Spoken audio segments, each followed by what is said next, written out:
ابراہیم علیہ السلام اللہ سبحانہ تعالیٰ کے دوست تھے.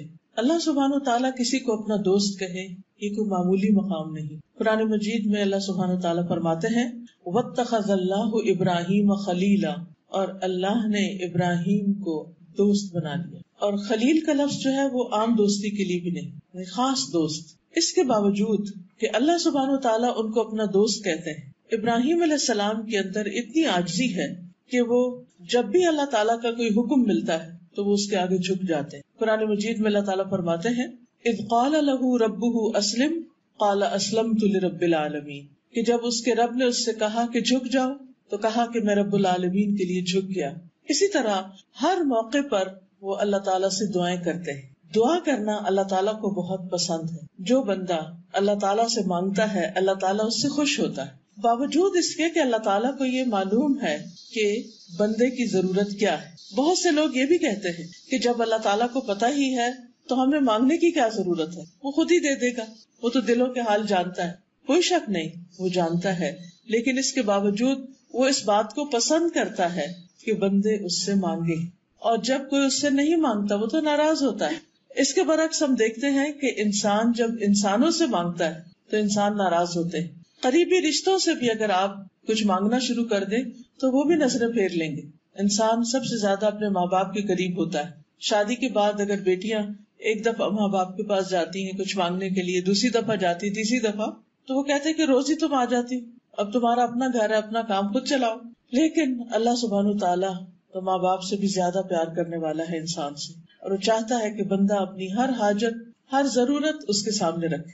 اور جب انسان اس سے مانگتے ہیں، اور سارے انسان جو کچھ بھی مانگنا چاہتے ہیں مانگے، اور اللہ تعالیٰ ان سب کو وہ سب کچھ عطا بھی کر دے جو وہ مانگ رہے ہیں، تو اس سے بھی اللہ تعالیٰ کے خزانوں میں کچھ کمی نہیں آتی. اب رمضان کا موقع ہے، قریب آ رہا ہے رمضان، ایک ایک دن کر کے شعبان گزرتا چلا جا رہا ہے. تو رمضان کا مہینہ دعاؤں کا مہینہ ہے. اس میں ہمیں بھی اپنے لیے خوب خوب دعائیں کرنی، کیونکہ روزے کی حالت میں جب انسان دعا کرتا ہے تو دعا قبول ہوتی ہے. اسی طرح رات کی تراویح ہے، اور صدقہ خیرات، قرآن کی تلاوت، اور بہت سے نیکی کے کاموں کا موقع ہے، موسم ہے. تو نیکی کا کوئی بھی کام کر کے انسان جب اللہ تعالیٰ سے دعا کرتا ہے تو دعائیں قبول ہوتی. دعا کرنا دراصل اس بات کا اظہار ہوتا ہے کہ اے اللہ، میں عاجز ہوں، میں فقیر ہوں، میں محتاج ہوں، اور بادشاہ تو ہی ہے، دینے والا تو ہی ہے. اسی لیے ہم دیکھتے ہیں کہ دعا کو عبادت کا نچوڑ کہا گیا ہے، کہ ساری عبادت کی ٹاپ پر ہے. اور ویسے بھی جو بھی ہم عبادت کرتے ہیں اس کے بعد دعا مانگتے ہیں. رمضان مبارک کے بارے میں قرآن مجید میں جہاں پر ذکر کیا گیا ہے کہ رمضان کے روزے فرض کیے گئے ہیں، تو اس کا اختتام ان آیات پر ہوتا ہے وَإِذَا سَأَلَكَ عِبَادِي عَنِّي فَإِنِّي قَرِيبٌ أُجِيبُ دَعْوَةَ الدَّاعِ إِذَا دَعَانِ فَلْيَسْتَجِيبُوا لِي وَلْيُؤْمِنُوا بِي لَعَلَّهُمْ يَرْشُدُونَ. وَإِذَا سَأَلَكَ عِبَادِي عَنِّي، جب آپ سے میرے بندے میرے بارے میں پوچھیں کہ اللہ کہاں ہے، وہ سنتا ہے یا نہیں، کیا وہ ہماری دعائیں سنے گا، تو انہیں بتا دیجئے فَإِنِّي قَرِيبٌ، کہ میں تو یقیناً قریب ہوں، بالکل قریب ہوں. باوجود اس کے کہ وہ اپنے عرش پر ہے، لیکن وہ ہلکی سے ہلکی آواز حتیٰ کہ دل میں اٹھنے والے خیالات تک سے وہ واقف ہے. قرآن مجید میں اللہ تعالیٰ فرماتے ہیں وَلَقَدْ نَعْلَمُ مَا تُوَسْوِسُ بِهِ نَفْسُهُ، ہم یہ بھی جانتے ہیں کہ انسان کے نفس میں، انسان کے دل میں کیا خیالات اٹھتے ہیں، تو وہ بہت قریب ہے. اجیب دعوت الداعی اذا دعانی، میں جواب دیتا ہوں دعا کرنے والے، پکارنے والے کی پکار کا جب بھی وہ مجھے پکارتا ہے. دن کو پکارتا ہے، رات کو پکارتا ہے، آہستہ آواز میں پکارتا ہے، بلند آواز سے پکارتا ہے، دل ہی دل میں پکارتا ہے، وسپر کرتا ہے، کہیں پر بھی پکارتا ہے. میں اس کی دعا سنتا ہوں اور میں اس کا جواب دیتا ہوں کہ بندے میں نے سن لی تیری دعا. فَلْيَسْتَجِيبُوا لِي، بس چاہیے کہ وہ بھی میری بات مانے. یعنی اگر بندے یہ چاہتے ہیں کہ اللہ تعالیٰ ان کی دعائیں قبول کرے تو بندوں کے اوپر بھی ایک ذمہ داری عائد ہوتی، اور وہ ذمہ داری کیا ہے کہ وہ بھی اللہ تعالیٰ کی اطاعت کرے. اب دیکھیے کہ کسی بھی ریلیشن شپ میں دو طرفہ معاملہ ہوتا ہے، کوئی بھی ریلیشن شپ ہارڈلی ون سائیڈڈ ہوتا ہے، وہ تو ریلیشن شپ بنتا ہی نہیں. تو اللہ سبحانہ و تعالیٰ اور بندے کے درمیان جو ریلیشن شپ ہوتا ہے وہ بھی اسی طرح اسٹرانگ ہوتا ہے جب انسان اللہ تعالیٰ سے اپنا تعلق ڈیولپ کرے اور پھر اسی سے دعا کرے اور پھر اس کی طرف سے قبولیت کی بات آئے. تو بہرحال انسان جب اس سے مانگتا ہے اور وہ سنتا ہے تو وہ چاہتا ہے کہ ہم بھی اس کی سنیں.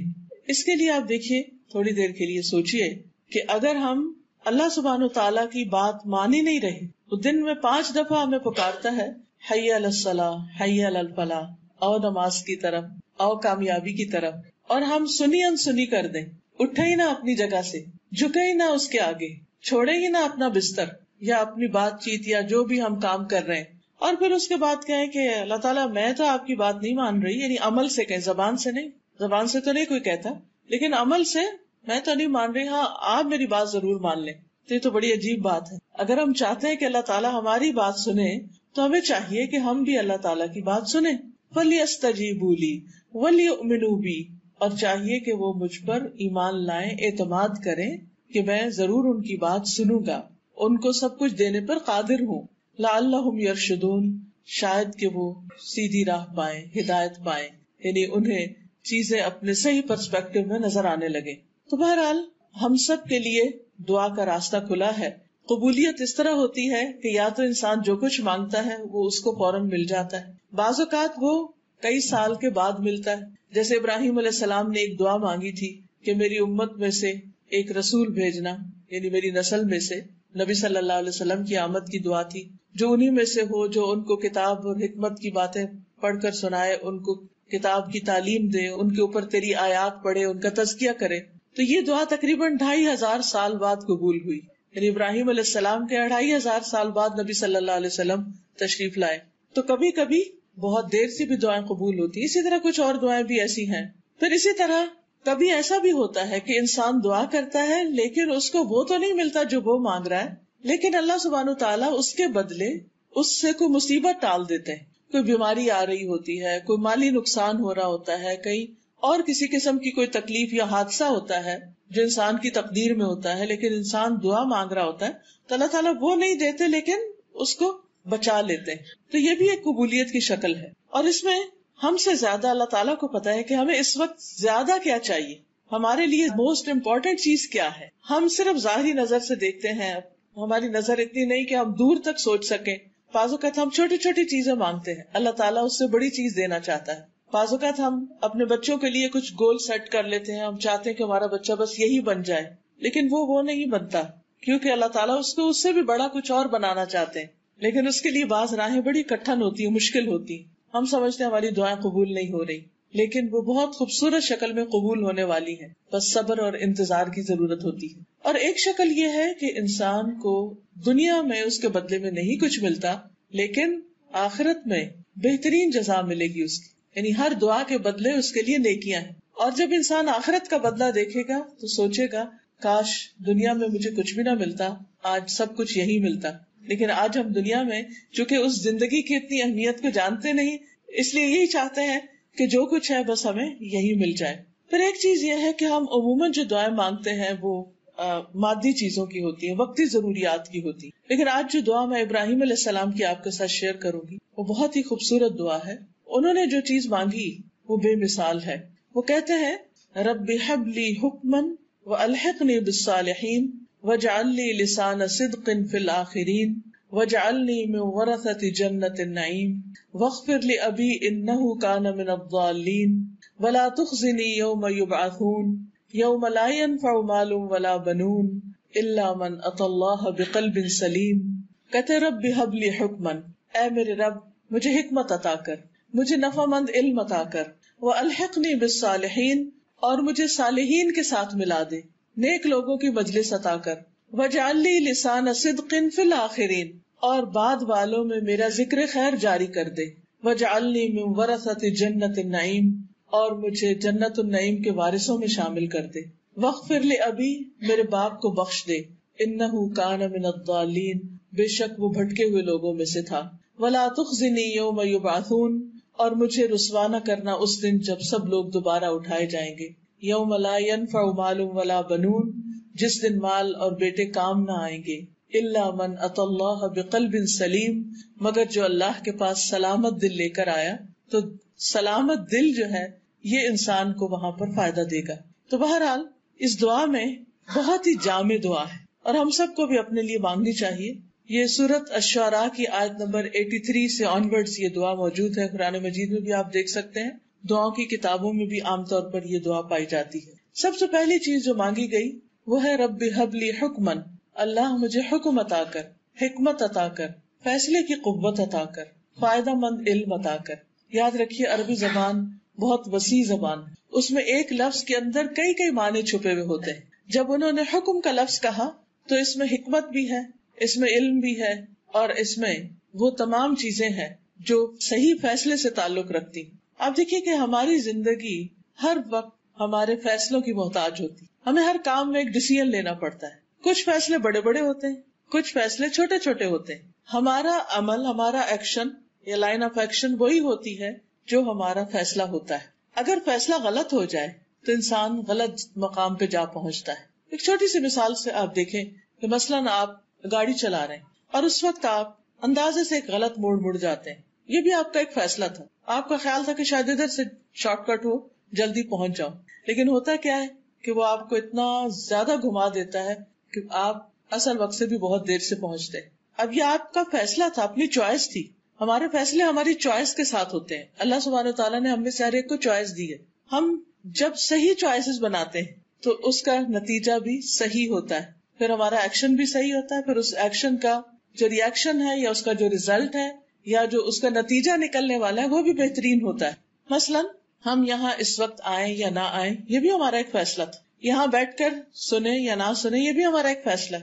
یہاں سے جو کچھ ہم سنیں اس کو یاد رکھیں یا نہ رکھیں یہ بھی ایک فیصلہ ہے. یہ سارے فیصلے ہمارے اپنے ہوتے ہیں اور ہمارے دل کے اندر ہی اندر، اپنی سوچوں کے اندر ہی اندر بہت کچھ ہو رہا ہوتا ہے اور ہم پھر سوچتے جاتے ہیں اور کچھ نہ کچھ کرتے چلے جاتے ہیں. تو اللہ تعالیٰ سے یہ دعا مانگنی چاہیے کہ اللہ تعالیٰ میں جو بھی فیصلہ کروں، چھوٹا کروں یا بڑا کروں، وہ اچھا فیصلہ کروں، درست فیصلہ کروں، فائدہ مند فیصلہ کروں. پھر آپ دیکھیے کہ حکم کا ایک معنی حکمت ہے، وزڈم.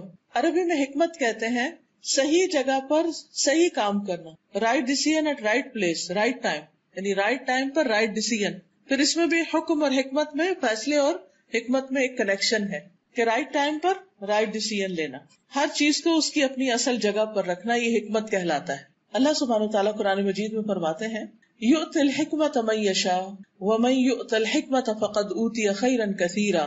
وہ حکمت عطا کرتا ہے جس کو وہ چاہتا ہے، اور جس کو حکمت مل گئی اس کو بہت بڑی بھلائی نصیب ہو گئی، اس کو بہت بڑی خیر مل گئی. یعنی جو انسان عقل مند ہے، سمجھدار ہے، صحیح سوچ رکھتا ہے، پازیٹیو تھنکنگ رکھتا ہے اور صحیح فیصلے کرتا ہے تو اس کو زندگی گزارنے کا ایک بہترین طریقہ ہاتھ آ جاتا ہے. آپ دیکھیے کہ کس موقع پر کتنی بات کرنا ہے، کسی غم کے موقع پر غم کتنا منانا ہے، کسی خوشی کے موقع پر خوشی میں ایکسائٹمنٹ کتنی ہونی چاہیے، کیا کرنا ہے کیا نہیں کرنا، شادی بیاہ کے معاملوں میں کہاں شادی کرنی ہے نہیں کرنی، شادی کے موقع پر کیا خرچ کرنا ہے کیا نہیں کرنا، بچوں کو تعلیم دینی تو کتنی دینی، کیا دینی کیا نہیں دینی، ایون بچوں کی تربیت میں ان کے ساتھ معاملہ کرنا تو کیسے کرنا ہے، کس وقت ان کے ساتھ نرمی کرنی ہے، کس وقت ان کے ساتھ سختی کرنی ہے، کس وقت ان کو چھوڑ دینا ہے اور کس وقت ان کو پکڑنا ہے. یہ سب کچھ حکمت پر مبنی ہے. بعض اوقات ہم کھانے کی میز پر بیٹھ کر بچوں سے حساب کتاب شروع کر دیتے، کہاں گئے، کیا کیا، کیا پڑھا، کیا نہیں پڑھا. یوں لگتا ہے جیسے اس وقت ہماری قید میں آتے ہیں اور پھر ہم ان کے ساتھ جیسا چاہیں کریں.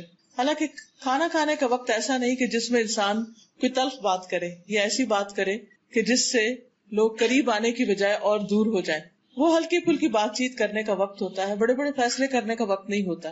لیکن بعض اوقات ہم جلد بازی میں یا غصے میں یا پہلے ہی ہم نے کچھ سوچ کے رکھا ہوتا ہے اس کے مطابق ہم اپنی گفتگو وہیں سے شروع کرتے ہیں، وہیں سے کام خراب ہو جاتا ہے. بعض اوقات آپ نے دیکھا ہوگا بچے کھانا چھوڑ کے اٹھ جاتے ہیں، پاؤں پٹکتے ہوئے اب جا کے دروازہ بند کر لیتے ہیں، چلے جاتے ہیں، کبھی گھر میں کھانا ہی نہیں کھاتے. پھر کبھی ایسا بھی ہوتا ہے کہ ماں باپ کے رویے سے تنگ آ کر وہ ماں باپ کے ساتھ بیٹھنا ہی نہیں چاہتے، گلنا ملنا ہی نہیں چاہتے، بات سننا ہی نہیں چاہتے. یہاں تک کیوں نوبت پہنچتی؟ کیونکہ بعض اوقات ہم اس حکمت سے کام نہیں لیتے کہ جس سے پیار، محبت، صبر، برداشت کے ساتھ ہم ان کی تربیت کر سکیں. کبھی تھوڑی سختی کی ضرورت ہوتی ہے ہم زیادہ کر جاتے ہیں، کبھی فرم ہونے کی ضرورت ہوتی ہے ہم ان کو ڈھیلا چھوڑ دیتے ہیں، کبھی ایک بات کرنے کی ضرورت ہوتی ہے ہم 10 باتیں کہہ جاتے ہیں، اور کبھی بات کی ضرورت ہوتی ہے اور ہم کچھ بھی نہیں کہتے. تو یہ سب کچھ کیا ہے؟ حکمت سے تعلق رکھتا ہے. یہ بھی اللہ سبحانہ وتعالیٰ کی دین ہوتی ہے، یہ بھی توفیق ہوتی ہے. اس پر اللہ تعالیٰ سے دعا کرنی چاہیے کہ اللہ ہمیں صحیح وقت میں صحیح بات کرنے کی توفیق عطا فرما، صحیح فیصلوں کی توفیق عطا فرما. اسی طرح آپ دیکھیں باقی معاملات میں بھی جو کچھ ہم کام کرتے ہیں، مثلا اگر ہم کوکنگ کر رہے ہیں، ایک چائے کا کپ بھی اگر ہم نے پکانا ہے تو آپ دیکھیے اس کو بھی اگر پانی کو زیادہ ابال دیں گے تو کیا ہوگا، کم ابالیں گے تو کیا ہوگا، پتی زیادہ ڈال دیں گے تو کیا ہوگا، کم ڈالیں گے تو کیا ہوگا، دودھ زیادہ ڈال دیں گے تو کیا، کم ڈالیں گے تو کیا. ان ساری چیزوں کا اس چائے کے کپ پر اثر پڑ رہا ہے. یہ سارے فیصلے تو ہمارے ہی، ہم نے کیا کرنا ہے. لیکن اگر ہم ہر چیز کو ایک بیلنس کے ساتھ صحیح مقدار میں کریں گے تو وہ چیز فائدہ مند ہوگی، زیادہ لذیذ ہوگی. کوئی بھی چیز ہم کر رہے ہیں تو یہ سب چیزیں حکمت سے تعلق رکھتی ہیں، فیصلوں سے تعلق رکھتی ہیں، اور ان سب کے پیچھے علم کی ضرورت ہوتی ہے. اب مثلاً ایک ڈاکٹر کے پاس آپ جاتے ہیں تو وہ آپ کے لیے دوائی پرسکرائب کرتا ہے، نسخہ لکھتا ہے آپ کے لیے. وہ جو اس وقت وہ سمجھ رہا ہے آپ کو، آپ خود بھی اپنے آپ کو نہیں سمجھ رہے ہوتے کہ اس وقت مجھے کیا چاہیے، مجھے کون سی میڈیسن کھانی چاہیے، کتنی کھانی چاہیے، کب تک کھانی چاہیے. یہ آپ کے بہاف پر ڈیسیژن کون لیتا ہے؟ ڈاکٹر لیتا ہے، اور اسی کو لینا چاہیے. کیوں؟ اس لیے کہ اس کے پاس علم ہے، وہ علم جو میرے پاس نہیں ہے. تو زندگی میں صحیح فیصلے کرنے کے لیے صحیح علم بہت ضروری ہے. اسی لیے حکمن کا ایک معنی علم نافع بھی کیا گیا ہے، فائدہ مند علم. اور فائدہ مند علم وہی ہوتا ہے جو زندگی میں ہمارے کام آئے. بعض اوقات لوگوں کے پاس بڑی بڑی ڈگریاں ہوتی ہیں کہ بالکل ایک چھوٹی سی بات سمجھنا سمجھانا ان کو مشکل ہوتا ہے، کامن سینس بعض اوقات مسنگ ہوتی. یہ سب چیزیں بھی ہمیں اللہ تعالیٰ سے مانگنی چاہیے کہ اللہ تعالیٰ ہمیں صحیح علم عطا کر، حقیقی علم عطا کر، جس کی وجہ سے ہم اس زندگی میں صحیح فیصلے کر سکیں.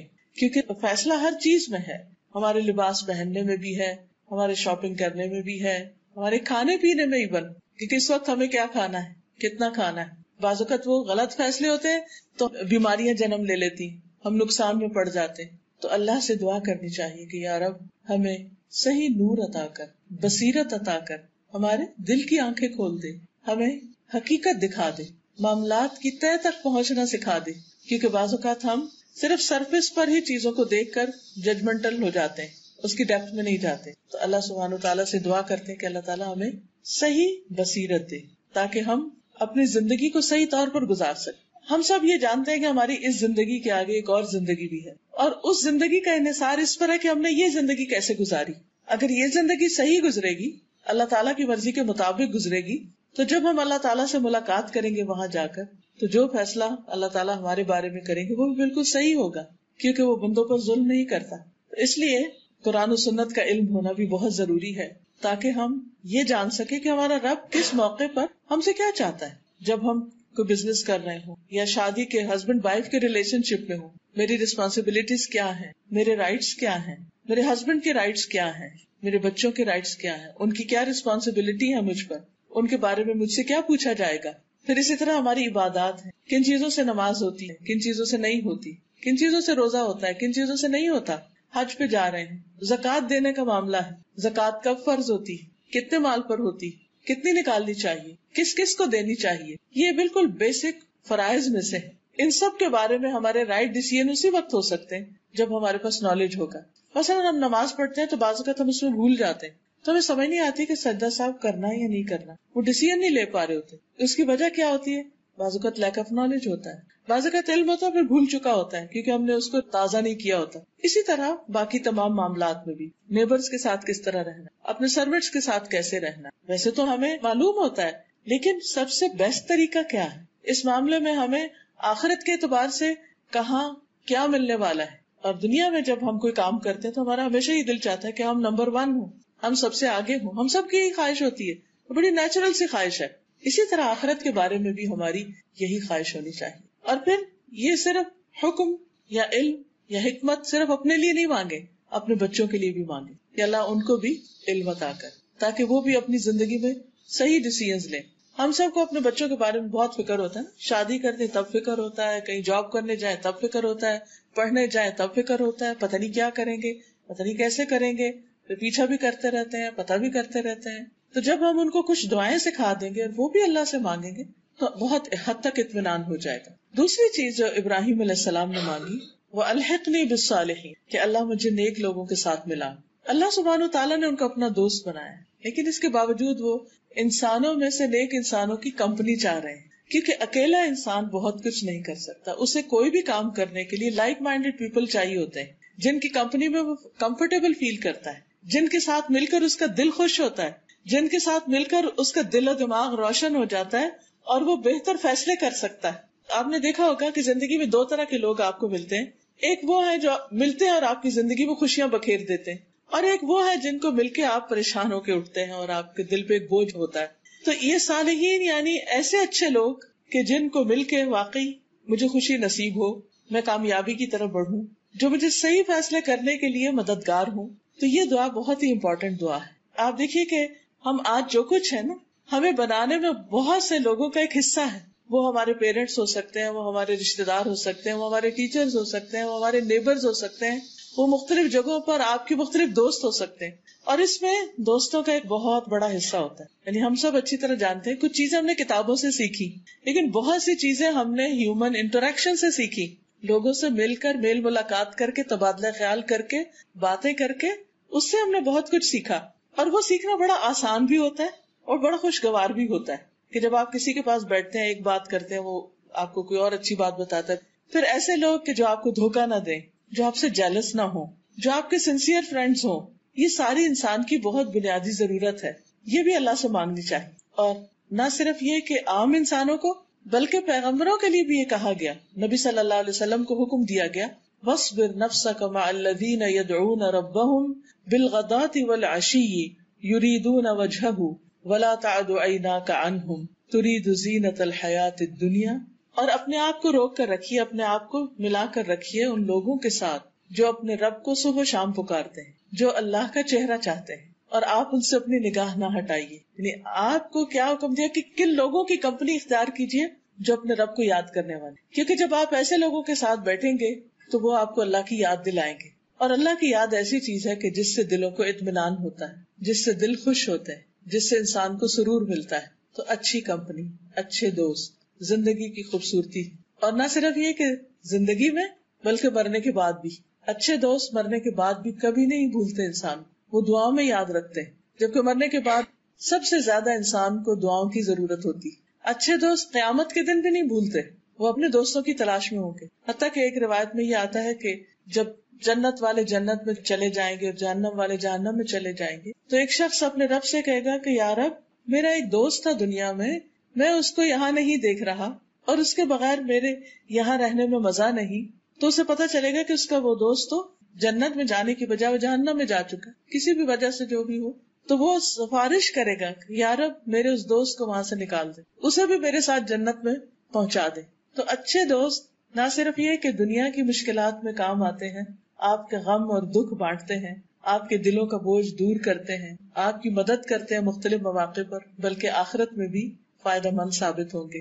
اسی لیے ہم دیکھتے ہیں کہ یوسف علیہ السلام، جن کو اللہ سبحانہ تعالیٰ نے مصر جیسے ملک کی حکومت عطا کی تھی اور پھر نبوت بھی عطا کی تھی، انہوں نے کیا دعا مانگی جب ان کے پاس سب کچھ تھا کہ فاطر السماوات والارض انت ولی فی الدنیا والآخرہ توفنی مسلما والحقنی بالصالحین. آسمان اور زمین کے پیدا کرنے والے اللہ سبحانہ تعالیٰ کو فریاد کر رہے ہیں، انت ولی فی الدنیا والآخرہ، تو ہی میرا دوست ہے دنیا اور آخرت میں.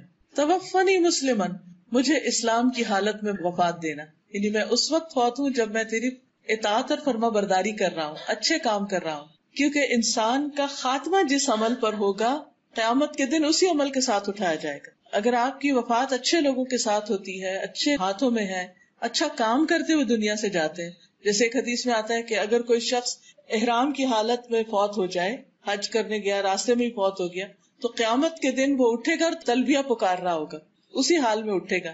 اسی طرح اور بھی کچھ لوگوں کے بارے میں آتا ہے کہ جس طرح کی ان کی زندگی ہوگی اسی طرح کے وہ قیامت کے دن اٹھیں گے، یعنی آخری عمل جو ہوگا.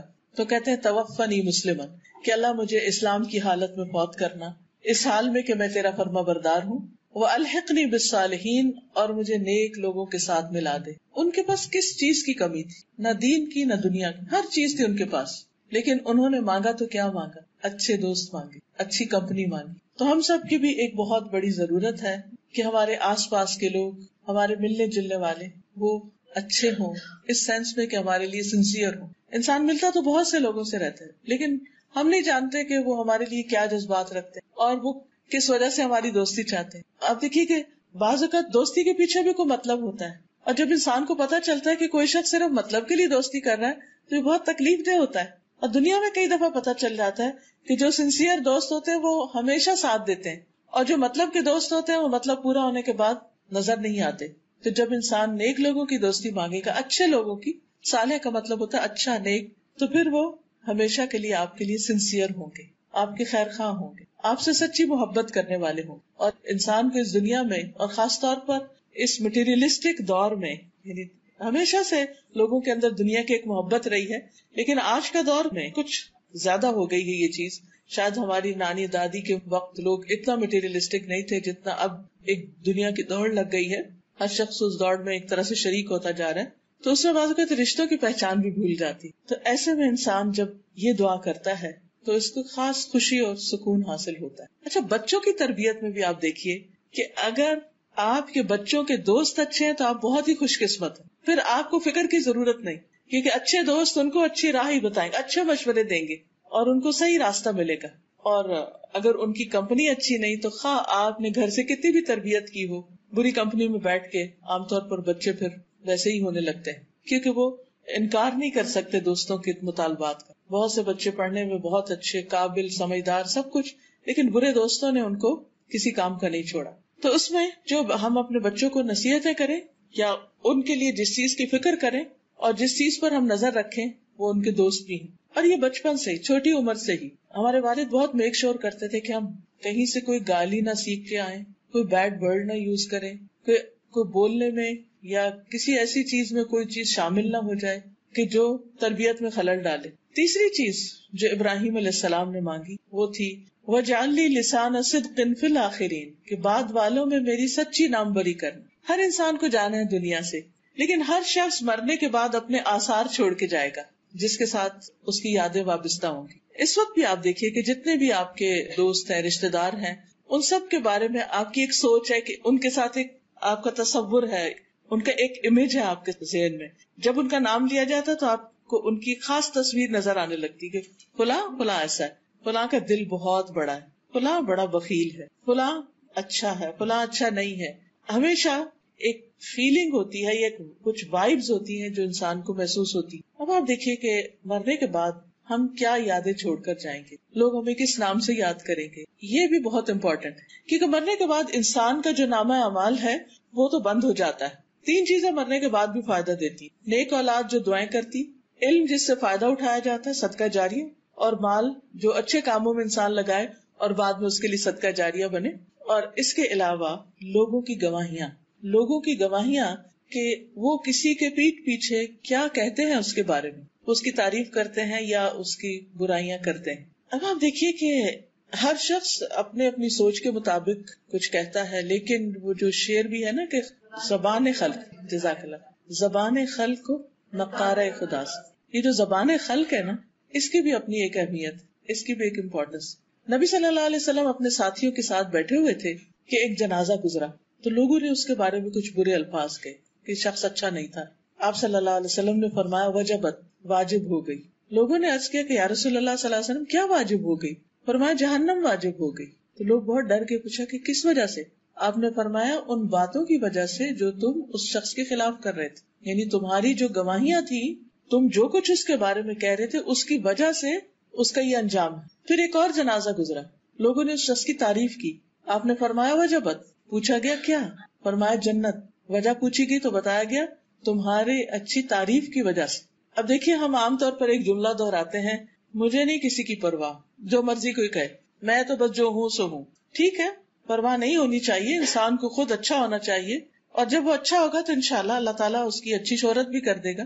لیکن یہ ضرور یاد رکھنا چاہیے کہ اللہ تعالیٰ ہمارے آثار بھی لکھ رہے ہیں. سورۃ یاسین آپ سب پڑھتے ہیں، اس میں آتا ہے انا نحن نحیی الموتى ونکتب ما قدموا وآثارهم، بے شک ہم مردوں کو زندہ کریں گے اور ہم لکھ رہے ہیں جو وہ آگے بھیج رہے ہیں اور جو وہ اپنے پیچھے آثار چھوڑ رہے ہیں، جو ان کے فٹ پرنٹس ہیں، جو پیچھے یادیں چھوڑ کے جا رہے ہیں، جو کام دنیا میں چھوڑ کر جا رہے ہیں. کوئی کتاب لکھتا ہے، کوئی لوگوں کو ٹرین کرتا ہے، کوئی اچھی کنٹریبیوشن کرتا ہے، جو بھی اس کا نام بعد میں رہ جاتا ہے. تو جب تک وہ نام جس حوالے سے بھی باقی ہے، اچھے یا برے سے، وہ اس کے حق میں اجر یا اس کے لیے سزا کا باعث بنتا رہتا ہے.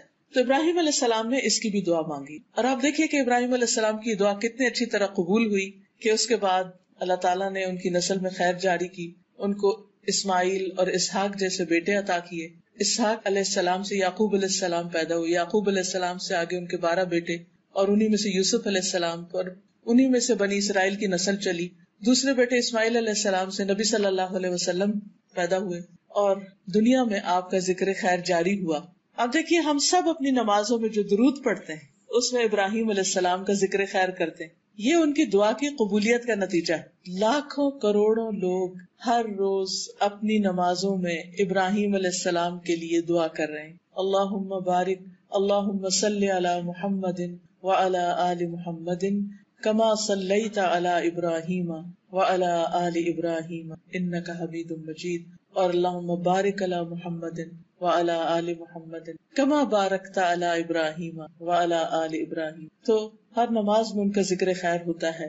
یہ کیوں ذکر خیر ہوتا ہے؟ ان کی برکتوں کا اور ان پر اللہ کی رحمتوں کا، کیونکہ انہوں نے زندگی میں کام ایسے کیے. اگرچہ انہیں کافی امتحانوں سے گزرنا پڑا، لیکن وہ ہر جگہ ثابت قدم رہے اور نیکی پر جمے رہے. اللہ تعالیٰ نے ان کے لیے خیر و بھلائی کے دروازے کھول دیے، اور ان کو دنیا میں بھی خیر و بھلائی عطا کی، اور آخرت میں تو ہے ہی. اچھا، جو بچوں کی ہم تربیت کریں تو ان کو ہم ضرور یہ سکھائیں کہ بیٹا تم جو کچھ بھی کرو گے اس سے تمہاری ایک شہرت بنے گی، اچھی بنے گی تو وہ تمہارے کام آئے گی. اور اگر تمہاری شہرت خراب ہوئی تو کوئی تم پہ ٹرسٹ نہیں کرے گا. خواہ جاب کرو یا بزنس کرو، وہ سب چیزیں کاؤنٹ ہوتی، اس کا تمہیں نقصان ہوگا. اور پھر وَجَعَلْنِي مِن وَرَثَةِ جَنَّةِ النَّعِيمِ کہ انسان ہمیشہ اپنی آخرت کو یاد رکھے اور وہاں کے لیے بھی دعا کرے کہ اللہ نعمتوں بھری جنت میں داخل کرنا. دنیا میں ہم کیا چاہتے ہیں؟ ہمارا گھر کیسا ہو؟ گھر ہو، اس میں گارڈن بھی ہو، اس میں پھلدار درخت ہو، اس میں پھول ہو، اس میں ہر آرام کی چیز ہو، نعمت ہو، ڈریم ہوم.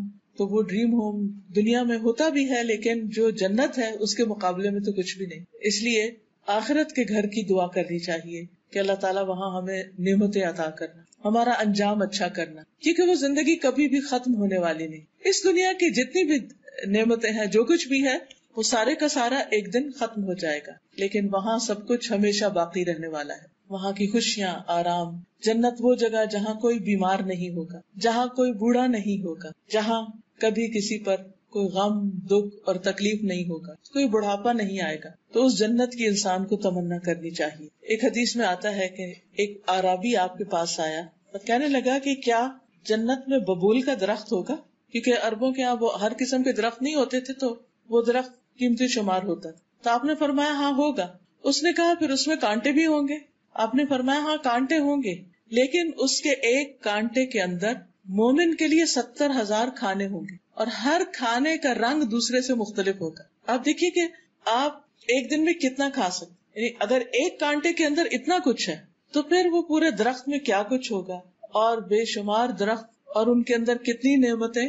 ہمیشہ کے لیے جیتے ہوئے وہ نعمتیں انسان ایکسپلور کرتے کرتے کرتے تھک جائے، لیکن وہ نعمتیں ختم نہیں ہوگی. انسان کی سوچ سے بھی بالا ان نعمتوں کی تمنا کرنی چاہیے، اس کے لیے کوشش کرنی چاہیے، اس کے لیے دعا کرنی چاہیے. اور الحمدللہ رمضان آگے ہے، بہترین موقع ہے ہمارے لیے کہ ہم کچھ کریں. ابراہیم علیہ السلام نے یہ بھی دعا مانگی کہ اللہ میرے باپ کو بخش دے. ہمیں اپنی دعا میں اپنے والدین کو یاد رکھنا چاہیے، کیونکہ والدین کے ساتھ جو نیکی کی جاتی ہے وہ ایسی نیکی ہے جس کا بدلہ اللہ تعالیٰ دنیا میں بھی دیتے. جب کبھی کوئی مشکل وقت ہو نا، پریشانی کا وقت ہو، یا بچے بات نہ مانے، یا کوئی بچوں کی طرف سے کوئی دکھ تکلیف ہو، والدین کے ساتھ احسان کریں. زندہ ہیں تو ان کے کسی کام آئیں، ان کا دل خوش کر دیں، اور اگر فوت ہو چکے ہیں تو ان کے لیے کوئی صدقہ خیرات کریں، ان کے لیے دعائیں کریں، انشاءاللہ پریشانی دور ہوگی. اس کے برعکس اگر کوئی والدین کے ساتھ زیادتی کرتا ہے، ان کو ستاتا ہے، تو یہ ان گناہوں میں سے ہے جس کی سزا دنیا میں بھی انسان کو ملتی. ہم میں سے کون ہے جس نے اپنے ماں باپ کو تنگ نہ کیا؟ یہ ان کی گریٹنیس ہوتی ہے کہ وہ ہمیں ان ساری باتوں کے باوجود معاف ہی کرتے چلے جاتے ہیں، اور ہم کتنا بھی تنگ کریں وہ خوش ہی رہتے ہیں اور دعائیں ہی کرتے چلے جاتے ہیں الا ماشاء اللہ. تو ہمیں بھی اپنے والدین کو دعاؤں میں یاد رکھنا چاہیے. یہ دعائیں پھر واپس پلٹ کر ہمیں کو فائدہ دینے والی ہیں، ہمارے ہی کام آنے والی ہیں. ان کو تو دیں گی لیکن ہمیں بھی پلٹ کے آئیں گی. اور خاص طور پر اللہ تعالیٰ نے جو دعا قرآن مجید میں سکھائی ہے، رب ارحمہما کما ربیانی صغیرا، اللہ ان دونوں پہ رحم فرما جس طرح انہوں نے مجھے بچپن میں چھوٹا سا پالا تھا، میرے ساتھ بہت تکلیف اٹھائی تھی. پھر وہ کہتے ہیں ولا تخزنی یوم یبعثون، اللہ قیامت کے دن مجھے رسوا نہ کرنا، کیونکہ ساری دنیا کے لوگ سامنے ہوں گے اور انسان کے اعمال نامے سامنے آ جائیں گے. اس وقت انسان کو بہت شرمندگی ہوگی، وہ ساری چیزیں جو انسان چھپا چھپا کے کرتا وہ سامنے کھل جائیں گی. یوم تبلی السرائر، جس دن انسان کے سینے کے جو راز ہیں وہ بھی جانچ لیے جائیں گے. وَإِذَا الْقُبُورُ بُعْثِرَتْ، جب قبریں جو ہیں وہ اکھاڑ دی جائیں گی، اور پھر جب انسان کے اندر جو کچھ ہے وہ سامنے آ جائے گا. علمت نفس ما قدمت وأخرت، اور انسان کو پتہ چل جائے گا کہ اس نے پہلے کیا کیا بعد میں کیا کیا. دوسری جگہ پر آتا ہے کہ انسان جان لے گا ما احضرت، کہ وہ کیا لے کے حاضر ہوا ہے. پھر اسی طرح انسان یومئذ تعرضون لا تخفى منکم خافیہ، اس دن تم پیش کیے جاؤ گے اور تمہاری کوئی بات چھپی ہوئی نہ ہوگی. وہ دن اگر انسان کو اللہ تعالیٰ اس کے عیب یعنی بندوں کے عیب نہ چھپائے تو انسان چھپ نہیں سکے گا. سامنے اس کے ہاتھ میں نامہ اعمال اس کا دے دیا جائے گا. فَأَمَّا مَنْ أُوتِيَ كِتَابَهُ بِيَمِينِهِ، اور دوسری طرف وَأَمَّا مَنْ أُوتِيَ كِتَابَهُ بِشِمَالِهِ، کچھ لوگوں کا نامہ اعمال دائیں ہاتھ میں ہوگا اور کچھ کا بائیں میں. جو دائیں ہاتھ میں ہوگا وہ کہے گا فَيَقُولُ هَاؤُمُ اقْرَءُوا كِتَابِيَهْ، آؤ پڑھو میرا نامہ اعمال. وہ خود دکھائے گا دیکھو میں نے کیا کیا کیا تھا. انی ظننت انی ملاق حسابیہ، مجھے یقین تھا کہ میرا حساب ضرور ہوگا تو میں تو تیاری کر کے آیا ہوں. جس شخص کو پتا ہوتا ہے میرا امتحان ہے وائوا ہے تو وہ سوتا نہیں ہے، وہ اپنی تیاری میں رہتا ہے کہ مجھے پاس ہونا ہے، کیونکہ وہاں فیل ہونے کا مطلب بہت بڑی ناکامی ہے. اور جس کا نام اعمال اس کے بائیں ہاتھ میں دیا جائے گا فسوف یدعو ثبورا، وہ اپنی ہلاکت پکارے گا. ویلقی سعیرا، اور جہنم میں جا پڑے گا. انہ کان فی اہلہ مسرورا، وہ اپنے گھر والوں میں بڑا خوش باش تھا، اور اتنا خوش تھا کہ اس نے اپنی آخرت کو ہی بلا دیا. تو دنیا میں رہتے ہوئے اللہ تعالیٰ کی دی نعمتوں کو انجوائے کرتے ہوئے اپنے آخرت کے گھر کو ہمیشہ یاد رکھنا ہے. چوتھی دعا جو انہوں نے مانگی تھی وہ تھی وَجَعَلْنِي مِن وَرَثَةِ جَنَّةِ النَّعِيمِ، مجھے نعمتوں بھری جنت کے وارثوں میں شامل کر دے کہ اللہ آخرت میں انجام اچھا ہو. اللہ مجھے اس دن رسوا نہ کرنا، اس دن میں شرمندہ نہ ہوں. خصوصاً ان کے باپ کی وجہ سے، کیونکہ باپ ایمان نہیں لایا تھا، شرک پر ہی رہا تھا، تو اس کی بنا پر حضرت ابراہیم علیہ السلام کے لیے بات بہت امبیرسنگ تھی کہ میرا باپ میرے سامنے جہنم میں پھینکا جائے. کیونکہ ماں باپ میں سے اگر کوئی جیل میں چلا جائے یا کوئی کسی جرم میں پکڑا جائے تو بچوں کے لیے بہت امبیرسنگ ہو جاتا ہے. لیکن اللہ سبحانہ وتعالیٰ ان کو اس دن کی شرمندگی سے بھی بچا لیں گے. یوم لا ينفع مال ولا بنون، جس دن مال اور بیٹے کام نہیں آئیں گے، فائدہ نہیں دیں گے. الا من اتى اللہ بقلب سلیم، مگر جو اللہ کے پاس سلامت دل لے کر آیا. مال اور بیٹے ایک صورت میں کام آتے ہیں، اور وہ یہ کہ مال اچھے کاموں میں دنیا میں لگایا جائے جس سے انسان اپنی آخرت بنائے، صدقہ جاریہ کمائے، اور بچوں کو بھی اچھے آداب، اچھی تعلیم، اچھے مینر سکھائے جائیں، اللہ سبحانہ تعالیٰ کا فرما بردار بنایا جائے، تاکہ ہمارے مرنے کے بعد جب وہ نماز پڑھے تو کم از کم اس وقت تو ضرور دعا کر لیں ربنا اغفر لی ولوالدی وللمؤمنین یوم یقوم الحساب. تو جو بچہ نماز پڑھے گا اس کو کہنے کی ضرورت ہی نہیں کہ بچے مجھے تو دعا میں یاد رکھنا، تو آلریڈی کر ہی رہا ہے، وہ کرتا ہی رہے گا جب تک وہ زندہ رہے گا. تو اس لیے اس دن انسان کو قلب سلیم کام آئے گا. قلب سلیم کون سا ہے؟ سلامت دل. سلامت کس چیز سے؟ ہر شرک سے، شرک سے سلامت، شک سے سلامت، بری خواہشات سے سلامت، حسد، بغض، نفرت، دوسروں کے لیے بدگمانی، جیلسیز، ان چیزوں سے سلامت. یعنی جو دل دوسروں کو معاف کر دینے والا، اپنا دل صاف کر دینے والا، اپنے دل کو ایمان، تقوی، توکل، یقین، امید سے مزین کرنے والا، خوبصورت بنانے والا. قیامت کے دن ہمارے جتنے بھی باقی اعضاء ہیں، ہاتھ ہیں، پاؤں ہیں، آنکھیں، کان، یہ سارے دل کے تابع ہو کے کام کرتے ہیں. اس لیے جو اصل ٹارگٹ ہے وہ دل ہے. اگر دل اچھا ہو جائے تو باقی چیزیں خود بخود اچھا کام کرنے لگتی. نگاہیں بھی اچھی چیزیں دیکھیں گی، کان بھی اچھی بات سنیں گے، زبان بھی اچھی بات بولے گی. قدرتی بات ہے جب ہم کسی سے خوش ہوتے ہیں تو ہم اس کے لیے اچھے الفاظ بولتے ہیں، جب کسی سے ناراض ہوتے ہیں تو دوسری طرح. تو اس لیے بہت ضروری ہے کہ ہم اپنے دلوں پر کام کریں اور اپنے دل کا جائزہ لیتے رہیں، اپنے دل کا خود ہی محاسبہ کرتے رہیں کہ دل میں ایمان کی کیفیت کیا ہے، دل میں اللہ تعالیٰ کی محبت کتنی، دل میں خیر کے نیکی کے کاموں کی کتنی محبت. کیا یہ دل نماز میں لگتا ہے یا نہیں لگتا؟ کیا یہ دل قرآن پڑھتے ہوئے لگتا ہے یا نہیں لگتا؟ خصوصاً رمضان میں روزے کی حالت میں دل کی کیفیت کیا ہے؟ دل کے اندر ایک امن، اطمینان اور سکون ہے یا نہیں؟ کسی کا قول ہے کہ ایک دنیا کی جنت ہے اور ایک آخرت کی جنت ہے. جو دنیا کی جنت میں داخل نہیں ہوا وہ آخرت کی جنت میں داخل نہ ہو سکے گا. اور دنیا کی جنت دل کی خوشی ہے، دل کا اطمینان ہے، دل کا سکون ہے. یہ دنیا میں کچھ بھی ہوتا رہے لیکن انسان اپنے اندر ایک اطمینان پائے، ضمیر پر کوئی بوجھ نہ ہو، اپنے رب کو راضی کرتا رہے، بندوں کے حقوق ادا کرتا رہے، تاکہ جب اس دنیا سے جائے تو اچھی حالت میں جائے. جس طرح صحابہ کے لیے اللہ تعالیٰ نے فرمایا رضی اللہ عنہم ورضوا عنہ، اللہ ان سے راضی ہو گیا اور وہ اللہ سے راضی ہو گئے. تو جب انسان اللہ سے راضی ہو جاتا ہے نا، اللہ کے فیصلوں سے راضی ہو جاتا ہے، تو یہ دل سلیم ہو جاتا ہے، اطمینان ہو جاتا ہے. کتنی چیزیں ہماری مرضی کے خلاف ہو رہی ہوتی ہیں نا، لیکن ہم پھر ان کو کیوں قبول کر لیتے ہیں کہ اللہ ہم تجھ سے خیر چاہتے ہیں، لیکن بہرحال جو تیرا فیصلہ ہے وہی میرا فیصلہ. تو جس حال میں مجھے رکھے میں اس پر راضی. رضیت باللہ ربا وبالاسلام دینا وبمحمد نبیا. تو ایسے دل کے ساتھ انسان جب دنیا سے رخصت ہوتا ہے تو قبر کا جتنا بھی عرصہ ہے اس میں بھی دل سکون میں ہوگا. موت کے وقت دل کی حالت جو ہے اس کو سیل کر لیا جاتا ہے. اگر اطمینان میں ہے قبر بھی اطمینان میں. قیامت کے دن جب سب لوگ اٹھیں گے اور گھبراہٹ کے عالم میں ہوں گے تو کچھ لوگ اس وقت بڑے پرسکون ہوں گے.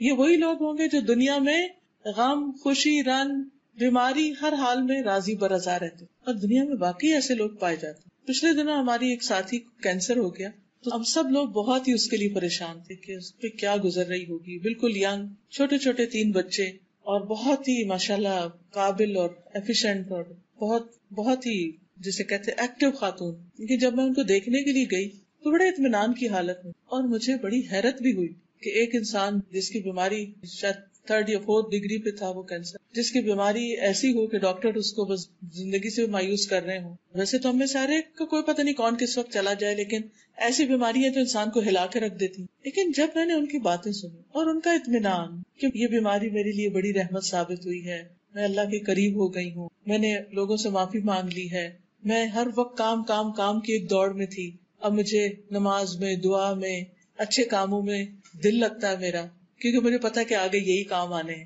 تو اللہ تعالیٰ نے شکر ہے مجھے اچانک نہیں لے لیا، مجھے موقع دے دیا کہ میں کچھ کر سکوں. اور اس طرح کی بہت اچھی باتیں. تو واقعی مجھے حیرانی ہوئی کہ اتنے تکلیف دہ حال میں، اور وہ پریگنٹ بھی تھی، اس نے اپنی کیمو تھراپی ڈیلے کرائی کہ ڈیلیوری ہو جائے تو اس کے بعد پھر کیمو.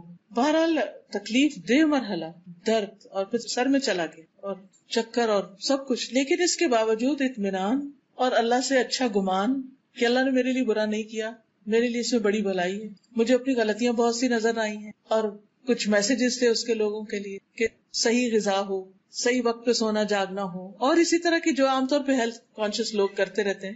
لیکن سب سے بڑی بات یہ تھی کہ اللہ کے بارے میں گمان اچھا. تو جب بندہ اللہ کے بارے میں گمان اچھا رکھتا ہے تو اللہ تعالیٰ بھی اس سے اچھا معاملہ کرتا ہے. لیکن جب وقت مصیبت آتی ہے اس وقت ہمارے منہ سے کیا نکلتا ہے، اصل مشکل تو یہ ہے آخری وقت میں کیا نکلے گا. جب کوئی اس حال میں دنیا سے رخصت ہو کہ اس کا گمان اللہ کے بارے میں اچھا تو آگے اچھا ہی اچھا ہے. تو اللہ تعالیٰ سے دعا ہے کہ اللہ تعالیٰ ہمیں زیادہ سے زیادہ اچھے کاموں کی توفیق عطا فرمائے. کچھ باتیں شہر رمضان کے حوالے سے جو بیسک کرنے کا کام ہے وہ ایک ہے، اور جس کے لیے اللہ نے روزے فرض کیے، اور وہ ہے تقویٰ کا حصول، کہ ہمارے دلوں میں اللہ کا ڈر پیدا ہو، اللہ کی محبت ہو، ہم اپنا تزکیہ کریں. اور تقویٰ کا مقام بھی دل ہے، یعنی پھر اپنے ہی دلوں پر اپنے اوپر ورک کرنے کی بات ہے کہ اس میں جب قرآن کی تلاوت کریں گے تو دل صاف ہوں گے، نمازیں پڑھیں گے تو وہ بھی دلوں پہ اثر ڈالیں گی، روزہ رکھیں گے تو اس کا بھی ایفیکٹ دلوں پر ہی آئے گا. تو ہمارا ایک ہی گول ہونا چاہیے رمضان میں کہ ہم اللہ کے اور قریب ہو جائیں، کیونکہ جانا جو اسی کے پاس ہے، اس کے قرب کے ساتھ جائیں گے تو معاملہ اور ہوگا، دوری کے ساتھ جائیں گے تو پھر اور ہوگا. اللہ تعالیٰ سے دعا ہے کہ اللہ تعالیٰ اچھے کاموں کی توفیق عطا. دعا کر لیں. سبحان اللہ والحمد للہ ولا الہ الا اللہ واللہ اکبر ولا حول ولا قوۃ الا باللہ العلی العظیم. اللہم صل علی محمد وعلی آل محمد کما صلیت علی ابراہیم وعلی آل ابراہیم انک حمید مجید. اللہم بارک علی محمد وعلی آل محمد کما بارکت علی ابراہیم وعلی آل ابراہیم انک حمید مجید. ربنا آتنا فی الدنیا حسنۃ وفی الآخرۃ حسنۃ وقنا عذاب النار. ربنا لا تزغ قلوبنا بعد اذ ہدیتنا وهب لنا من لدنک رحمۃ انک انت الوہاب. ربنا هب لنا من ازواجنا وذریاتنا قرۃ اعین واجعلنا للمتقین اماما. اللهم اکفنا بحلالک عن حرامک واغننا بفضلک عمن سواک. لا الہ الا اللہ وحدہ لا شریک لہ لہ الملک ولہ الحمد وہو علی کل شیء قدیر. سبحان اللہ والحمد للہ ولا الہ الا اللہ واللہ اکبر ولا حول ولا قوۃ الا باللہ العلی العظیم. استغفر اللہ ربی من کل ذنب واتوب الیہ. اللہ اکبر کبیرا والحمد للہ کثیرا وسبحان اللہ بکرۃ واصیلا اللہم انی اسألک من الخیر کلہ عاجلہ وآجلہ ما علمت منہ وما لم اعلم واعوذ بک من الشر کلہ عاجلہ وآجلہ ما علمت منہ وما لم اعلم لا الہ الا اللہ وحدہ لا شریک لہ لہ الملک ولہ الحمد وہو علی کل شیء قدیر۔ اے اللہ، اے رب العالمین، آپ ہر چیز پر قادر ہیں۔ یا رب العالمین، تو ہمیں ایمان کی دولت نصیب فرما، تقوی کی دولت نصیب فرما، اپنی محبت عطا فرما، اپنی خشیت عطا فرما، ہمیں قلب سلیم عطا فرما، ہمیں نفع مند علم عطا فرما، ہمیں حکمت عطا فرما، ہمیں نیک ساتھی عطا فرما، ہمیں مرنے کے بعد ذکر خیر عطا فرمانا، ہمیں جنت النعیم عطا فرمانا، ہمارے والدین کو بخش دینا، اللہ ہمیں قیامت کے دن رسوا نہ کرنا۔ یا رب العالمین، ہمیں دنیا کی بھلائیاں بھی عطا فرما۔ یا اللہ، ہمیں اپنا محتاج رکھنا، بندوں کی محتاجی سے بچانا۔ یا اللہ، تو صحت اور زندگی اپنی رضا کے مطابق گزارنے کی توفیق عطا فرمانا، رزق حلال عطا فرمانا، نیک اور صالح اولاد عطا فرمانا، ہماری نسلوں میں خیر جاری کر دینا، ہمارے بچوں کو دنیا اور آخرت کی کامیابیاں عطا فرمانا، انہیں ہماری آنکھوں کی ٹھنڈک بنا دینا۔ یا اللہ، ہمارے دوستوں، عزیزوں، رشتہ داروں پر اپنی رحمت فرمانا، ان سب کی مشکلات دور فرمانا۔ اللہ، بیماروں کو صحت عطا فرما، دکھی لوگوں کے دکھ دور فرمانا۔ اللہ، افواج پاکستان کی حفاظت فرمانا، ان کو دن دگنی رات چگنی ترقی عطا فرمانا، انہیں ہر دشمن اور ہر حاسد کے شر سے محفوظ رکھنا۔ یا رب العالمین، جو کچھ وہ کر رہے ہیں، جو بھی ملک و دین کی خدمت کر رہے ہیں، یا اللہ اس خدمت کو قبول فرما اور ان کو دنیا اور آخرت میں عزت عطا فرما۔ یا رب العالمین، تو ہم سب پر اپنی رحمت فرما، جنہوں نے اس مجلس کا اہتمام کیا ہے انہیں اس کی بہترین جزا عطا فرما، ان کے مال جان عزت آبرو ہر چیز میں برکت عطا فرما۔ جتنی بھی بہنیں یہاں آئی ہیں ان کے دلوں میں جو نیک دعائیں اور تمنائیں ہیں ان کو پورا فرما۔ یا حی یا قیوم برحمتک استغیث، اللہ ہم تجھ سے ہر خیر کا سوال کرتے ہیں اور ہر شر سے تیری پناہ میں آتے ہیں۔ اللہ تو ہمیں خیر اور بھلائی کے کاموں میں آگے بڑھنے کی توفیق دے۔ اللہ تعالی ہمارا انجام اچھا کرنا، دنیا میں بھی اور آخرت میں بھی ہر طرح کی رسوائیوں سے محفوظ رکھنا۔ ربنا تقبل منا انک انت السمیع العلیم وتب علینا انک انت التواب الرحیم، وصلی اللہ تعالی علی خیر خلقہ محمد وعلی آلہ واصحابہ واہل بیتہ اجمعین برحمتک یا ارحم الراحمین۔ الہی آمین۔ سبحانک اللہم وبحمدک اشہد ان لا الہ الا انت استغفرک واتوب الیک۔ آپ سب کا بہت شکریہ۔ Now I would like to take a few questions from the audience. Question. آپ سے سوال ہی کرنا تھا جو آپ نے بتایا جنت اور دوست کا فیصلہ لوگوں کی گواہیوں پہ۔ ڈاکٹر صاحبہ، اکثر جیسے ہم لوگوں کو برے ہی اس میں یاد کر رہے ہیں، بہت کم ہے کہ ہم کسی کی نیکی کو ریئلائز کریں اور تو اس کا فیصلہ اگر تو وہ صحیح بات کر رہے ہیں پھر تو وہ ویلڈ ہوگی گواہی، لیکن اگر ان کی گواہی ہی جھوٹی ہے، وہ غلط بات کر رہے ہیں جو کہ حقیقت پر مبنی نہیں، تو وہ گواہی ایکسپٹ نہیں کی جائے گی۔ جیسے دنیا کی عدالت میں بھی یعنی ایک معیار ہوتا ہے گواہی کا۔ جی معیار۔ یہ جو دعا کارڈ ہے آپ کے ہاتھ میں نے ابھی دیکھا ہے الحمدللہ کا، یہ بہت ہی اچھی دعائیں ہیں۔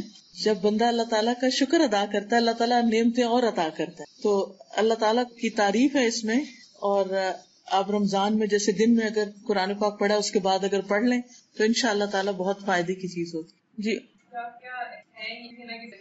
دل کی صفائی کے لیے 3 چیزیں بہت فائدہ دیتی۔ ایک قرآن مجید کا پڑھنا اور سمجھنا، کیونکہ قرآن مجید دل پر نازل ہوا ہے نبی صلی اللہ علیہ وسلم، اور قرآن مجید میں آتا ہے شفاء لما فی الصدور، کہ قرآن شفا ہے ان بیماریوں کی جو سینوں میں ہے یعنی دل میں ہے۔ تو دل کی جتنی بھی بیماریاں ہیں ان کے لیے قرآن کا پڑھنا شفا ہے۔ دوسری چیز موت کی یاد۔ انسان کسی سے حسد کیوں کرتا ہے یا کسی کی برائی کیوں کرتا ہے؟ کیونکہ وہ دیکھتا ہے کہ وہ دنیا میں اس سے آگے نکل رہا ہے یا اس کو نعمت مل گئی ہے۔ تو جب انسان کے اندر دنیا کی محبت نہیں ہوگی، آخرت کی فکر زیادہ ہوگی، تو obviously آٹومیٹیکلی اس کے اندر سے پھر جن کے پاس اس سے زیادہ بھی ہو تو ان کے بارے میں وہ برا نہیں سوچے گا۔ اور تیسری چیز یہ ہے اچھی کمپنی، کیونکہ عام طور پر ہمارے دل کے خیالات کیسے الٹتے پلٹتے جب ہم کسی سے بیٹھ کے باتیں کرتے ہیں۔ اگر ہماری سوچ منفی ہوگی لیکن دوست کی پازیٹیو ہے تو وہ ہماری منفی سوچ کو بھی وہ ٹھیک کرے گا کہ نہیں تم ایسے نہیں سوچو، اس کو اس اینگل سے بھی دیکھو، وہ اچھی ایڈوائس دے گا۔ تو یہ چیز پھر انسان کے دل کو سلامت رکھتی ہے. اور اگر دوست ایسے ہیں جو ہر وقت کسی کی چغلی کر رہے ہیں, کسی کی غیبت کر رہے ہیں, کسی کی باتیں بتا رہے ہیں, تو پھر وہ باتیں سن کے تو دل کا حال کیا ہوتا ہے, خوشی تھوڑی ہوتی ہے. اور خصوصاً اگر کوئی ہمارے ہی خلاف ہمیں ہی آ کے بتا رہا ہو. آج ہی میں اپنے بیٹے کو کتاب پڑھا رہی تھی, امام غزالی کی کتاب ہے بدایت الہدایہ, عربی کی کتاب ہے لیکن اس میں بہت اچھی اچھی باتیں بھی ہیں. تو اس میں انہوں نے دوست کا دوست پہ حق جو ہے وہ لکھا ہوا تھا, بڑی اچھی ایڈوائسز تھی. تو اس میں ایک بات وہ یہ کہتے ہیں کہ تمہارا دوست وہ سنسیئر نہیں ہو سکتا جو لوگوں کی باتوں کو جو انہوں نے تمہارے خلاف کی وہ لا کے تمہیں پہنچائے اور تمہیں لوگوں سے بدگمان کرے, یعنی تمہارے دل کو دکھائے کہ فلاں تمہارے بارے میں یہ کہہ رہا ہے, فلاں یہ کہہ رہا ہے. تو یہ دوستی کے حق کے خلاف ہے. اچھی بات تو جا کے دوست کو بتائیں, لیکن ایسی باتیں نہ بتائیں جس سے دوست دکھی ہو. ہاں, اگر آپ اس کو کسی شر سے خبردار کرنا چاہتے ہیں تو آپ اس کو اچھے الفاظ میں ایڈوائس دے سکتے ہیں کہ آپ ان لوگوں سے محتاط رہیں, یا کوئی بھی اچھی بات, لیکن تکلیف دینے والی باتیں پہنچائی نہ جائیں. بڑے ہو جاتے ہیں جیسے نماز میں مطابق کہا کہ وہ بھی تنگ نہ پڑے, بنانا انہیں یا ان کو نماز کے وقت بہت دفعہ کہنے سے فائدہ نہیں ہے. ان کے ذہن تیار کریں کہ ہم نماز کیوں پڑھیں. ان کو پتا ہونا چاہیے, ان کے دل میں اللہ کی محبت پیدا کریں, ان کو نماز کے فائدے بتائیں. اور یہ اس وقت نہیں جب نماز کا ٹائم ہو. اس کے علاوہ کوشش یہ کریں کہ اپنے بچوں کے ساتھ دن یا رات کا کوئی حصہ ضرور مقرر کریں جس میں ان کے ساتھ اچھی باتیں شیئر کریں. جو اچھی چیزیں پڑھیں ان کو بتائیں. اگر آپ مثلا خود قرآن پڑھ رہے ہیں تو اس میں سے تھوڑی تھوڑی باتیں ان کو بھی بتائیں تاکہ ان کے دلوں میں اللہ کی محبت پیدا ہو. اگر بچوں کے دل میں اللہ کی محبت آ جائے, آخرتی فکر آ جائے, تو وہ ہم سے بھی زیادہ اچھے کام کرنے کے لیے تیار ہو جاتے. پھر کہنے کی ضرورت نہیں تھی. ہاں, چھوٹے ہوتے ہیں, ریمائنڈر دینا پڑتا ہے, لیکن پیچھا نہیں کرنا پڑتا. پھر وہ اس کو اون کر لیتے ہیں اس چیز کو. تو ان کی اچھی تعلیم اور اچھی تربیت جو ہے, جو ایک مسلمان ہونے کی حیثیت سے ہماری ذمہ داری ہے, کیونکہ قیامت کے دن اللہ تعالیٰ ہر ایک سے پوچھے گا کہ اس نے اپنے چھوٹوں کے ساتھ کیسا سلوک کیا, ان کی کیا ذمہ داری نبھائی.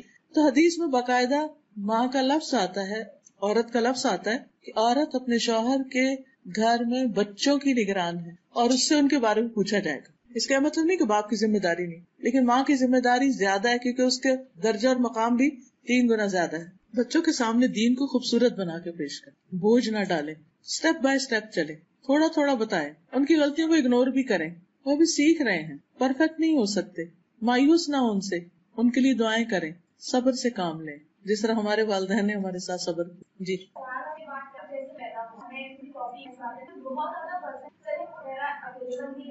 سرچ کر لیتے ہیں. لیکن جیسے افریقہ ہو گیا اس طرح کے ہمارے بہت ریموٹ ایریاز ہیں, تو پیدا بھی مسلمان کرانے اور جن تک معلومات نہیں, تو اگر ہم قرآن کا ترجمہ پڑھیں تو ہمیں قرآن عمل کا وہ جنت میں آتے, تو اتنی ساری آبادی کا مسلمان کرانے. وہ مقصد تو اللہ تعالیٰ کو ہی پتا ہے, لیکن یہ ہے کہ ہر ایک سے جو امتحان ہے یا پوچھ گچھ ہے وہ اس کے مطابق ہے, جتنی اس کو نو ہاؤ, جتنا اس کا ایکسس ہے انفارمیشن یا جاننے کے بارے میں.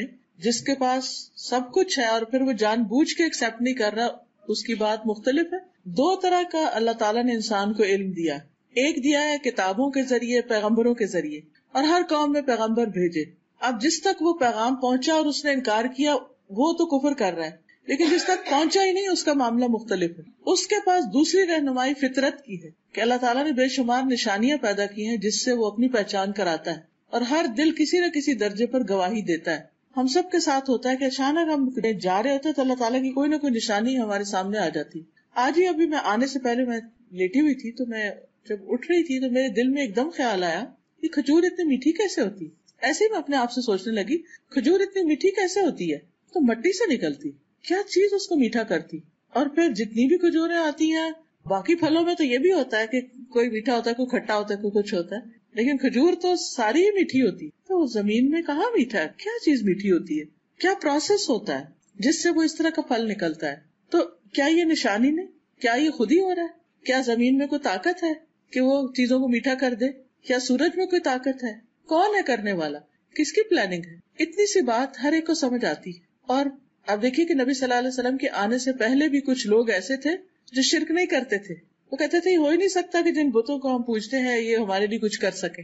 وہ پھر بھی ایک رب کو مانتے تھے. اس وقت بھی جب کوئی تعلیمات نہیں تھی, کوئی پیغمبر نہیں تھا ان کے پاس, تو آج بھی اللہ نے لوگوں کو جو عقل اور سمجھ دی ہے اور جو نشانیاں ہر طرف رکھی ہیں اور ان کو جو دل اور دماغ دیا ہے، اس کے مطابق اگر وہ اپنے رب کو پہچانتے ہیں تو رب ان کے ساتھ انشاءاللہ اچھا ہی معاملہ کرے گا. سبحانک اللہم و بحمدک اشہد ان لا الہ الا انت استغفرک و اتوب الیک. السلام علیکم و رحمۃ اللہ وبرکاتہ.